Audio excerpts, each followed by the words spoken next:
नमस्कार दोस्तों, AIO education channel में आपका एक बार फिर से स्वागत है।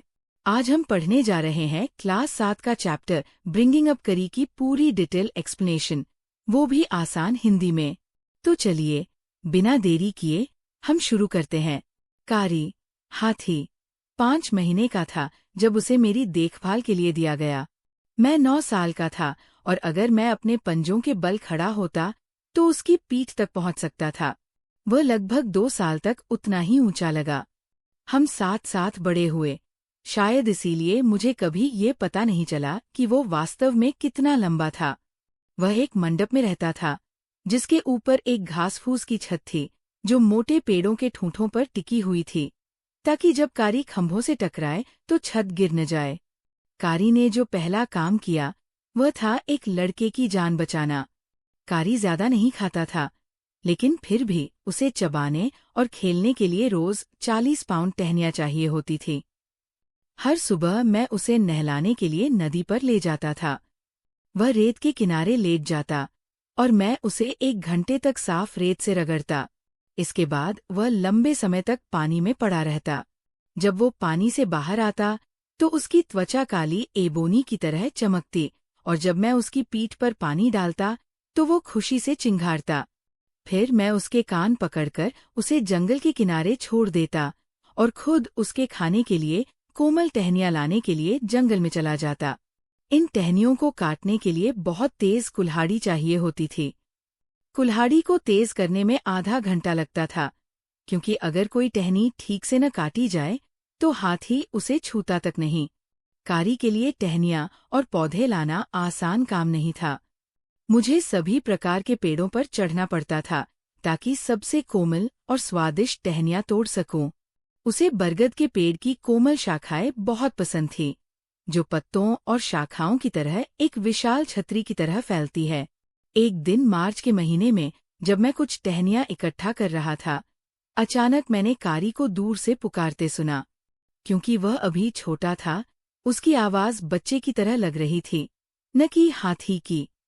मुझे लगा कि कोई उसे चोट पहुंचा रहा है, इसलिए मैं पेड़ से नीचे उतरा और जंगल के किनारे की ओर दौड़ा, जहां मैंने उसे छोड़ा था।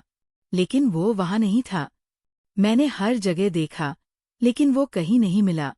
मैं पानी के किनारे के पास गया और मुझे पानी की सतह पर एक काली चीज संघर्ष करती हुई दिखाई दी। फिर वो ऊपर उठी और मैंने देखा कि वह मेरे हाथी की सूंड थी। मुझे लगा कि वो डूब रहा है। मैं असहाय था, क्योंकि मैं पानी में कूदकर 400 पाउंड के कारी को बचा नहीं सकता था, क्योंकि वह मुझसे बहुत भारी था। लेकिन फिर मैंने देखा कि उसकी पीठ पानी से ऊपर उठ रही थी। जैसे ही उसकी नज़र मुझ पर पड़ी, वह चिंघाड़ा और किनारे की ओर संघर्ष करने लगा। फिर, अब भी चिंघाड़ते हुए, उसने मुझे पानी में धक्का दे दिया। जैसे ही मैं धारा में गिरा, मैंने देखा कि एक लड़का नदी के तल में पड़ा हुआ था।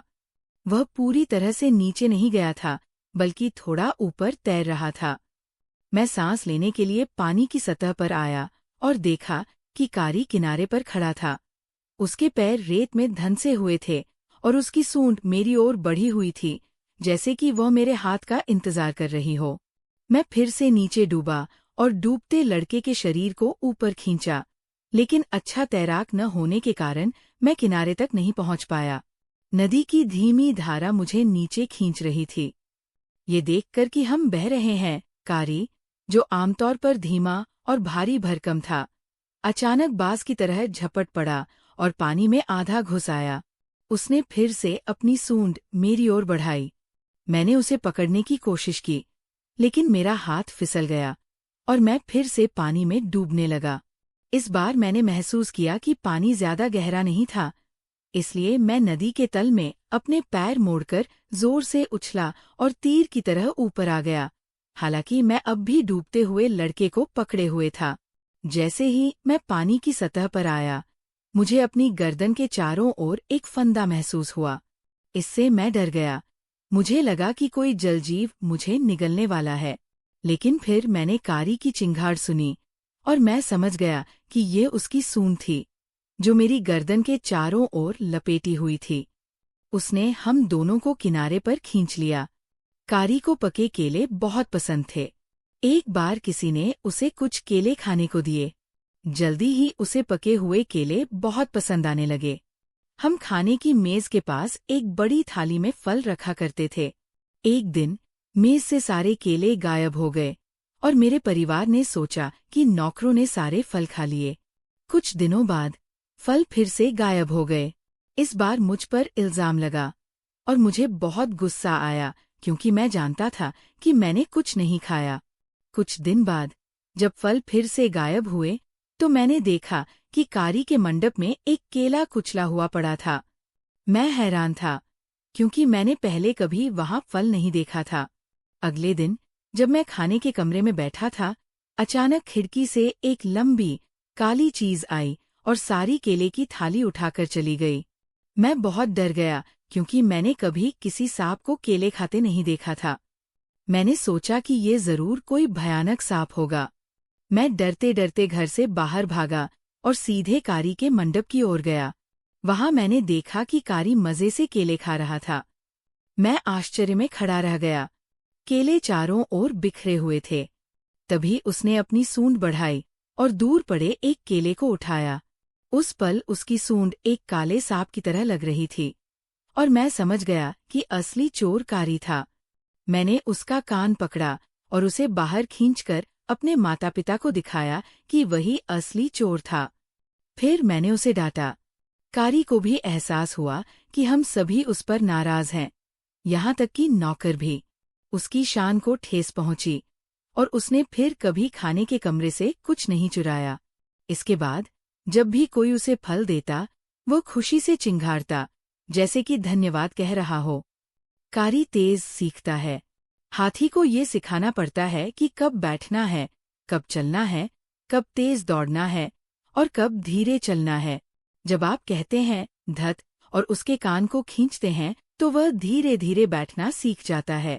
इसी तरह अगर आप माली कहते हैं और उसकी सूंड को आगे खींचते हैं तो वो समझ जाता है कि ये चलने का इशारा है। सबसे मुश्किल चीज जो हाथी को सिखाई जाती है वह है मास्टर कॉल। इसे सीखने में हाथी को 5 साल लग जाते हैं। ये एक अजीब तरह की आवाज होती है, जैसे सांप और बाघ आपस में लड़ रहे हों। जब जंगल में रास्ता नजर न आए तो ये मास्टर कॉल दी जाती है।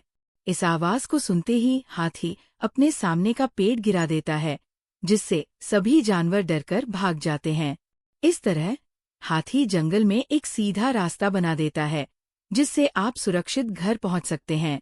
मुझे उम्मीद है कि आपको ये चैप्टर पूरी तरह से समझ आ गया होगा। अगर आपको ये वीडियो पसंद आई हो तो लाइक जरूर करें और कमेंट करके बताएं कि आपको और कौन से टॉपिक पर मदद चाहिए। अगर आप इस चैनल पर नए हैं तो सब्सक्राइब करना न भूलें ताकि आप हमारी हर नई वीडियो की अपडेट पा सकें। धन्यवाद और अगले वीडियो में फिर मिलते हैं।